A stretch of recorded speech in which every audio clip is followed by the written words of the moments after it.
Welcome to Moonlit Conversations. In this mini episode, I'm in the hot seat. Don't forget to like and subscribe. We hope you enjoy. Assalamu alaikum. My name is Mariam. I've been married for 12 years and we have three boys, a 9-year-old and twin 6-year-olds. Mariam is in the hot seat today, and we are all basically going to rapid fire questions as quickly as we can, give her enough time to answer the question thoroughly. I don't know how complicated everybody else's questions are, though, so I'm curious to see. We'll start with Shanila. You go first, and then I'll go, and then Aram, you can ask your question. Okay, Mariam, what's your favorite dessert? Chocolate cake with chocolate frosting. How would you describe yourself in 3 words? Ooh. Tired a lot. Okay, funny, serious, and kind. What is your favorite saying that you find yourself saying over and over again? We plan, but Allah's the best of planners. What's your favorite part of being a nurse? Seeing the progress that people make. What is your favorite hobby? I like crafting things, but I don't have the skill set for anything specific. So I just like to craft a lot of stuff. And then when I get bored of it, I move on to something else. Have you imagined your old age? How do you visualize it? The last years before, passing away, specific. I'm very specific about, I'm not saying the time of death, but I'm saying those last years. Have you ever envisioned them? If I do live to old age, I imagine that I would be very miserable because I am a control freak and I don't think I already have body aches now and I'm in my 30s. So I imagine then I'm not going to be able to do as much as I used to do. And then diabetes is heavy in my family. So I won't be able to eat my chocolate cake with chocolate frosting. I'll make it easy, inshallah. I mean, if you're thinking already about, your health, then probably you're going to work on your health, inshallah, I hope. I'd try, yeah. When did you start wearing hijab? I was born into a Muslim family and my dad was very, very strict. And so I wore a hijab from when I was really little. I did stop wearing a hijab when I was in my college years. And then around the time that I met my husband, I started wearing it again and started getting back into it. How did you meet your husband? I met him on Facebook. You know that I don't usually accept people's friend requests on any social media platform unless I know them or I think that something that they have I'm going to vibe with because I don't like confrontation. So my husband had friend requested me on Facebook, years ago. And I was about to hit, decline. And then I saw we had 50 something friends in common. And I was like, well, who do I have in common? And it was all these people that went to the same masjid that I went to, all these childhood friends and stuff that I had. And I was like, man, if they know them, then I must know him. I must know him from somewhere. Apparently we had volunteered and done the same kind of Islamic relief things. And we did the masjid that I went to did a lot of community work and he was always there. And I knew some of his friends and he knew some of my friends, but we never met. And so we would always joke, especially at the beginning, we would joke oh, I did this. And then he would be like, that's the first time I saw you. Or I'm like, oh, you did humanitarian day? I did humanitarian at that next to the school over there. And he's like, yeah. And he's like, that's the first place I saw you.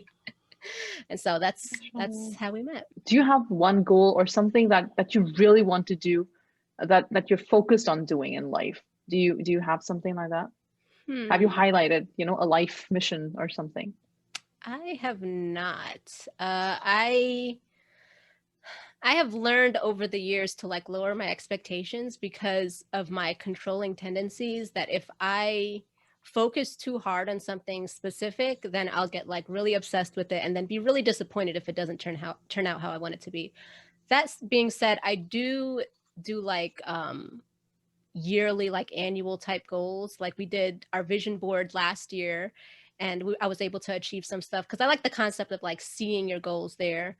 I guess one consistent thing in my vision board from last year and this year and just my goals in general is to have a good relationship with my children when they don't have to have a relationship with me. Like I see the relationship that people have with their parents, and I want something good for myself and my children. So I really try in a lot of the things that I do and a lot of the books that I read and the people that I associate myself with, I want them to bring some kind of substance toward that specific goal. Who was your, like growing up, who was your celebrity crush? Oh, celebrity crush. When I was really little, my dad used to love Home Improvement, and I loved Jonathan Taylor Thomas. He was like the cutest thing ever. Then as I got older, I loved Justin Timberlake. I loved NSYNC, and almost everybody at my school loved Backstreet Boys. And I was just like, no, Justin, it's all about Justin. And I do not regret that to this day. It's a good decision on my part. I agree. What is something that you are surprisingly good at that not many people know about? I think computer and tech related things. I Because was hoping you'd say that. because I just have always enjoyed it. I remember, like, I went to a Muslim school, but I went to a poor Muslim school. But we did have, for a short period of time, this brother that used to teach computer stuff. And he taught us how to code and how to make websites and stuff. And I loved it. I learned how to create things in Flash when it first came out. I would make little movies and stuff. And I've always loved, because I like to do creative things. And like now my creative thing is these videos and audio stuff. But I do enjoy. And like when I was in college, I learned how to use Photoshop. I used to Photoshop so many things. I will have to share a picture that I Photoshopped of my brother. When I first learned how to like add layers and stuff in Photoshop, I was like, lay on the floor. And I had him lay on the floor in the living room. And then I was like, I took a picture and then I was like, all right, stand up. And he was doing like this. And I made like an angel coming out of him. I'll have to show you guys. Yeah, I'd love to see that. I'm terrible with Photoshop, so I'm excited about that. I'll ask a very, very easy question. What's your favorite weather? I call it hijabi weather, which is around like 70 degrees with a slight breeze so that I can like wear a hijab and feel cool, and I can like go hiking or something and I'm not sweating. That's my ideal weather. That's the weather of Jannah, I imagine it to be. Or California. If you could live anywhere, where would it be if price wasn't an issue?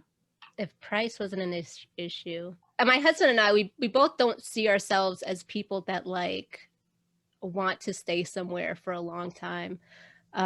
We always imagine living in different countries and different places and absorbing the language and the culture. And we've had plans to go and live in other places, but there's so much turmoil everywhere that we have to end up scrapping those plans sometimes. One of the places I would like to live in, I guess, would be Indonesia. I have a really, really close friend. I call her my sister because we grew up together, but her family's from Indonesia and their food is so good. And the people there are so nice. And I used to go to the Indonesian masjid in New York. And every time she comes back, like she shows me pictures, it just looks so beautiful. So I think that would be the place. Do you prefer sports or arts? That is a good question. I'm not very good at either of them.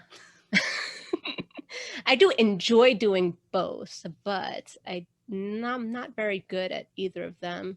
I'll say sports because I need to be better at sports. It's better for my body. It's true. If it's not too much to ask, can you remember the moment where you were cornered by life in a way where you really asked Allah subhanahu wa ta'ala and he answered? If you know, do you remember that moment? Can you tell something specific of that moment? I remember one moment when we were having the twins, and I remember one of the tests that came back saying that like one of them would have like some mild retardation and they would have to like redo the test to check, and they called me to just let me know that the numbers were not looking good. And I remember just like going to the masjid and like crying because I was like, no, I don't feel like I have the patience for that. I don't feel like I would pass a test where I would have to be taking care. Not to say anything bad about anybody that has to take it, but I personally feel like I don't have the patience for that. So I remember that was one time that I did. Thank you for joining us on this mini episode of Moonlit Conversations, where you get to learn a little bit more about each of us. Be sure to check out the other 3 episodes.